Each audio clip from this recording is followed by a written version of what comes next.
حضرت ابو قتادہ رضی اللہ تعالیٰ عنہ سے روایت ہے کہ حضور اقدس صلی اللہ علیہ وآلہ وسلم نے فرمایا کہ میں اللہ سے امید رکھتا ہوں کہ اس کے نزدیک عاشوراء کے دن کا روزہ اپنے پہلے یعنی گزشتہ سال کا کفارہ کر دے گا۔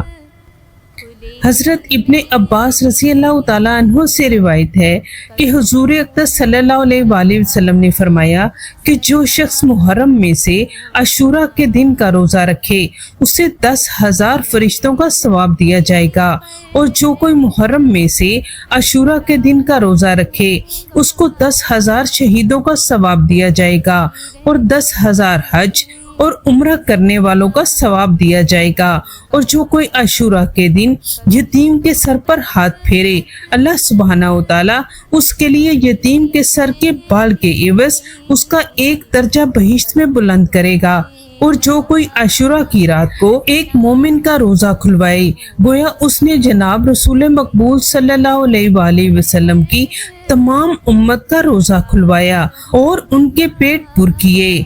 حضرات صحابہ رضی اللہ تعالیٰ عنہ نے عرض کیا، یا رسول اللہ صلی اللہ علیہ وآلہ وسلم، عاشوراء کے دن کو اللہ سبحانہ و تعالیٰ نے تمام دنوں پر بزرگی دی۔ آپ صلی اللہ علیہ وآلہ وسلم نے فرمایا، ہاں، اللہ سبحانہ و تعالیٰ نے آسمانوں کو پیدا کیا عاشوراء کے دن، اور زمینوں کو بھی اور پہاڑوں کو بھی پیدا کیا عاشوراء کے دن، اور قلم کو پیدا کیا عاشوراء کے دن، اور لوح محفوظ کو پیدا کیا عاشوراء کے دن، اور حضرت آدم علیہ السلام کو پیدا کیا عاشوراء کے دن، اور ان کو بہشت میں داخل کیا عاشوراء کے دن، اور حضرت ابراہیم علیہ السلام پیدا ہوئے عاشوراء کے دن، اور فرعون غرق ہوا عاشوراء کے دن، اور اللہ سبحانہ و تعالیٰ نے حضرت ایوب علیہ السلام سے بلا دور کی عاشوراء کے دن، اور اللہ سبحانہ و تعالیٰ نے حضرت آدم علیہ السلام کی توبہ قبول کی عاشوراء کے دن، اور اللہ سبحانہ و تعالیٰ نے حضرت داؤد علیہ السلام کی لغزش معاف کی عاشوراء کے دن، اور حضرت عیسیٰ علیہ السلام پیدا ہوئے عاشوراء کے دن، اور قیامت کا دن ہوگا عاشوراء کے دن۔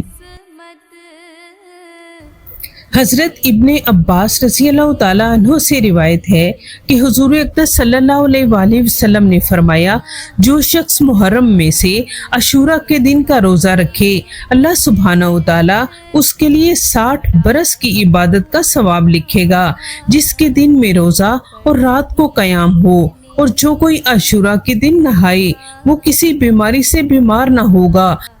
سوائے موت کی بیماری کے، اور جو کوئی عاشوراء کے دن سرما لگائے تو اس کی آنکھ نہ دکھے گی اس سارے سال میں، اور جو کوئی عاشوراء کے دن کسی بیمار کی عیادت کرے تو گویا اس نے حضرت آدم علیہ السلام کی تمام اولاد کی عیادت کی، اور جو کوئی عاشوراء کے دن ایک بار پانی پلائے تو گویا اس نے اللہ سبحانہ و تعالیٰ کی نافرمانی آنکھ ایک بار جھپکنے کے برابر نہیں کی، اور جو کوئی عاشوراء کے دن 4 رکعتیں پڑھے، ہر رکعت میں سورہ فاتحہ ایک بار اور سورۃ اخلاص 50 بار پڑھے، اللہ سبحانہ و تعالیٰ اس کے لیے 50 سال گزشتہ کے گناہ اور 50 سال آئندہ کے گناہ بخش دے گا، اور اللہ تعالیٰ اس کے لیے 1000 محل نور سے اوپر کے گروہ میں بنا دے گا۔ حضرت ابو ہریرہ رضی اللہ تعالیٰ عنہ سے روایت ہے کہ فرمایا، جناب رسول اللہ صلی اللہ علیہ وآلہ وسلم نے 4 رکعتیں 2 سلاموں سے پڑھیں، اور ہر رکعت میں پڑھے سورۃ فاتحہ ایک بار اور سورۃ زلزال ایک بار اور سورہ کافرون ایک بار اور سورۃ اخلاص ایک بار، اور جب فارغ ہو تو جناب رسول اللہ صلی اللہ علیہ وآلہ وسلم پر 70 بار درود پڑھے۔ حضرت شبلی رحمت اللہ علیہ ہر روز 1 محرم سے 10 محرم تک 4 رکعت نفل پڑھا کرتے تھے، ہر رکعت میں سورہ فاتحہ ایک بار، سورۃ اخلاص 15 بار، اور بعد سلام کے اس کا ثواب حضرت امام حسین علیہ السلام کی روح مبارک کے حضور پیش کرتے۔ تو ایک دن حضرت شبلی رحمت اللہ علیہ نے خواب میں دیکھا کہ حضرت امام حسین علیہ السلام نے حضرت شبلی رحمت اللہ علیہ کی طرف منہ پھیر لیا۔ حضرت شبلی رحمت اللہ علیہ نے عرض کیا، کہ حضور مجھ سے کیا خطا سرزد ہوئی؟ فرمایا خطا نہیں، ہماری آنکھیں تمہارے احسان سے شرمندہ ہیں، جب تک ہم قیامت میں اس کا بدلہ نہ دلوا لیں گے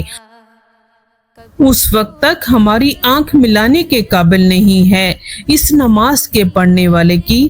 صاحبزادگان سید کونین علیہ السلام قیامت کے دن شفاعت فرمائیں گے۔